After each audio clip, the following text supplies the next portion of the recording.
as a conservative voice, I understand what Steve is saying, but I think we have to realize as a Republican Party that we are never going to be a majority party if we don't figure out a way to reach the Hispanic community. So we have to find what I call and I've been talking about this for 2 years, we have to find a conservative consensus on immigration. We have to figure out how Steve and I are going to be able to sit and agree on a bill, and people at this table that will actually do something about our broken immigration system. One of the biggest things that conservatives talk about often is that we want to fix a broken government. Well, if you know anything about immigration law, the immigration system is absolutely broken in the United States. We need to figure out a way that people can come to the United States through a legal system. We have to do something about border protection. I'm a big fan of doing something with E-Verify, all those things that we have to do. But at the same time, we have to figure out what we're going to do. We can't keep punting the ball for the next Congress to fix this issue.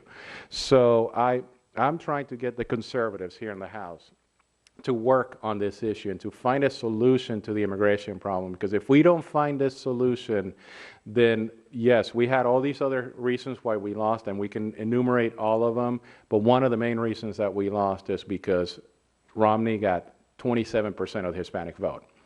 If we continue to get 27% of the Hispanic vote for the rest of our lives, we will continue to lose every single presidential election that's out there. And there's a way to do it, because Hispanics agree with us on social issues. They agree with us on fiscal issues. They're usually business-oriented. They believe on all of the things that we believe in. They don't want higher taxes. But we cannot even reach them with our message if they feel that they're not welcome in our party. So that's something that I'm going to work on. I'm going to work for the next 2 years, and I hope that I can work with people like Steve and people that are from the far right to the far left on this issue, because we have to find a solution to this problem. One thing I'd like to add on that as well, I've hired people like Raul 2 different times to adopt 2 children internationally. We've been through the process. It obviously is a mess, doesn't make much sense. There are some common sense things we can do. But this president, I'm just going to note again, he has had 4 years. Where's the proposal? There hasn't been one. We need some leadership, and it starts there, and it certainly had electoral impact, depending how you count it. But in my particular district, and we represent districts, the president's supposed to represent the whole country. And at 51%, I know that's difficult for him to do that. But in my district, there's tremendous variability in the Hispanic community in terms of status, in terms of desires, in terms of whether they want to be citizens or not, whether they just want to be able to work here. And there are folks that are working the system as well illegally. But all that needs to be looked at very closely. There are no simple answers. But this is actually one that cries out for the President of the United States to quit politicking and get on with the job. You got 4 years now.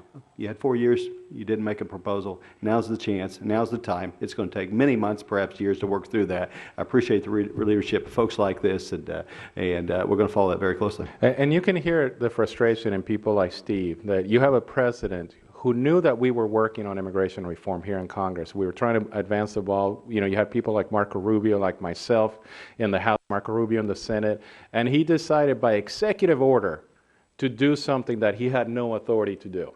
And he decided to do something like that. And instead of advancing the ball on immigration, what he did is he poisoned the well, so we wouldn't be willing to work on immigration reform. If you think about it, the only reason we didn't have immigration reform during the Bush administration is because 2 gentlemen, Rahm Emanuel in the House and Barack Obama in the Senate, decided to vote for amendments to the immigration bills that actually helped the unions. They were backed by the unions, and they decided that they would poison the well by voting for those amendments that killed immigration reform.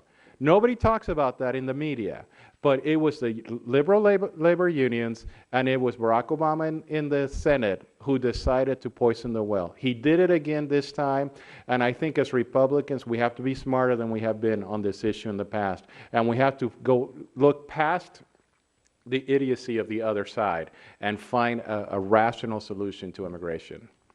If I find already common ground with that analysis, Raul, and I think also that Marco Rubio has done a very good job of articulating some of the things that have emerged from this White House, and I don't know that you can make a very strong case that Republicans have been hostile on this dialogue so much as it has been the president's leadership that's divided people in a whole number of different categories, and he has profited from it. I recall a statement made by Senator Rubio, and it'd be more eloquent than I can recharacterize it here, but that the president has divided people down the lines of race, on ethnicity, on gender, on class, and each time for his own political gain at the expense of the very direction of the civilization of the culture of the United States of America. And we're going to have to produce out of our Republican team here, and that means the whole American team, a voice that can heal that back together. I think that's one of the essential components that we have to put down on a way forward. How we heal this country back together as Americans and stop the class warfare, which is part of this fiscal cliff, class warfare, stop the ethnic warfare, stop the gender warfare, stop the sexual orientation warfare. It's all divided, driven by the president to pit people against each other because he calculates that he gets a political gain. And I think he needs to be held accountable for that. History will. We need to in this time. We have time for one more. This gentleman's been waiting patiently here. Sorry, you can only ask one. Yeah, You're in trouble. Over the long haul, in the spending debate, is Paul Ryan's budget plan still kind of the starting point for you guys, or will this discussion right now change that? Yeah, I mean, I think at a minimum that's the starting point, because remember, even that's questionable whether that'll solve this problem. So we at least got to get to Paul's plan. Many of us had supported the Republican Study Committee budget, which went even we felt made even more sense because it got to balance in a much quicker, much shorter amount of time. So I think that's at a minimum where we need to go, because I mean, think about the White House. Their budget didn't get one single vote in the Senate or the House. 535 to 0, whatever, depending on who was present that day. So they didn't get a single yes vote. The Senate hasn't come up with one. So certainly that's got to be where we hope to at least get to that level, if we're going to have any chance of solving this problem. Seth, and one other item, things have actually worsened considerably in the outlook that we base that budget on. And I believe that's the starting point. But again, the sequester, the word around, and the president himself announced in a nationwide international debate, we're not doing a sequester. And I don't know how he does that by executive order. That's pretty interesting.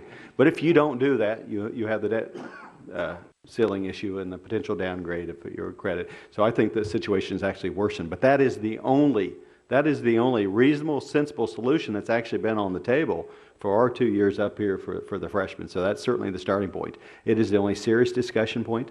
Alice Rivlin says that again and again, and other folks are saying that as well. So we're looking for a serious proposal. And again, as I understand that, the president again has offered the same thing that got no votes this morning. And again, it's as if it's 2009 all over again. No, Mr. President, we're a lot further in the hole than when you started.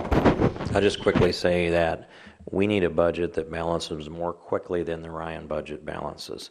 We cannot survive economically even going down that path. I'm going to be looking more for an RSC budget that gets us there before we go off that fiscal waterfall that I described earlier. Here's the other one for you. I'm trying to get clarification on Speaker Dan talks about revenue. Are you guys under the understanding now that that's actual real new revenue, or is he talking about dynamic scoring? And I don't know if you can go down the line here. Dynamic scoring is real. So let's go there first. What I hear is he's talking about reforming the tax code and that we will get revenue through growth. That's what I hear. I don't know if that's what everybody is hearing as well. So at this point, I think that should be our line, that we will be okay with new revenue that comes through growth in our GDP.